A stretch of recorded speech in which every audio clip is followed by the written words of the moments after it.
每日收咗工咧，好似冇嘢做咁樣，自己飲下，自己好似好放鬆自己咯。嗰一下好開心啊！不其然咧就上咗癮啦。而家信咗主之後咧，幾乎係戒咗，完全冇咗呢個心癮。所以我相信係主耶穌嘅大能係好犀利。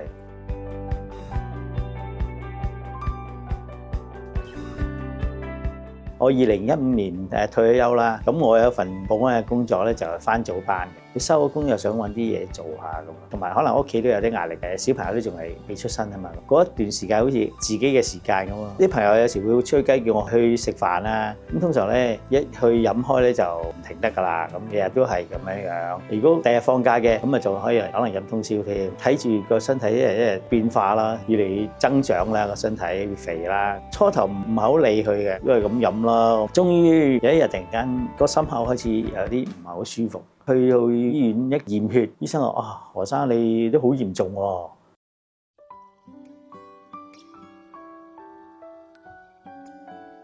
通波仔之後咧，姑娘話聽：何生你三高啊，乜都齊晒啦，咁你應該要食好多藥先可以幫到你㗎啦。有血壓藥啦，放鬆血管嘅藥啦，利底丸啦，減尿酸嘅藥啦，痛風嘅都有嘅。血壓嘅藥起碼有3-4隻。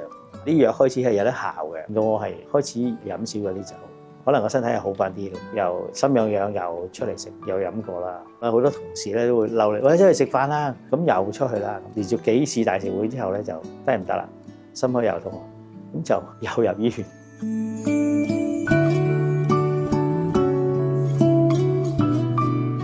太太又成日，喂，你不如跟我翻去教會啦，開始接觸夫婦幸福小組啊！我哋可以同屋企人分享，亦都可以同太太分享到平時唔會講嘅嘢出嚟。我感動到就係夫妻嗰個愛，原來喺聖經裏邊都提到，我哋可以咁樣繼續行。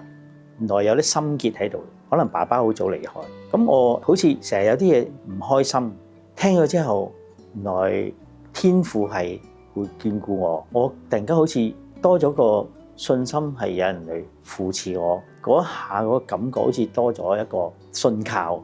原來呢個阿爸父，佢好似我嘅爸爸咁，令到我有好大嘅感觸。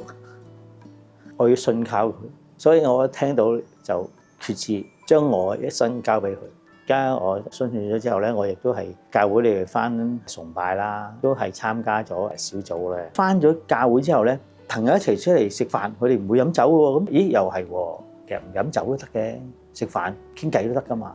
又冇咗嗰種人喎，好似嗰種習慣係改變咗。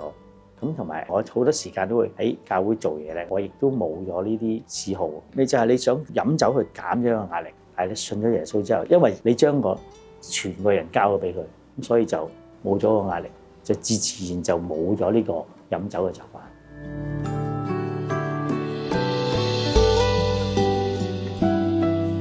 後尾突然間太太有病啦，即刻辭咗份工啦，全力去照顧太太啦。當啲弟兄姊妹知道太太有重病咧，咁佢哋即刻嚟屋企同我哋一齊祈禱。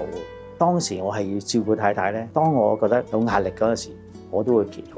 主啊，你幫下我，好辛苦啊，好大壓力。只有將個方法就係祈禱咯，相信主耶穌，佢係幫我將呢個病搞咗點，整個治療過程都好順利咁完成。咁而家太太都好返啦，令到我相信主耶穌嘅大能係真係得嘅。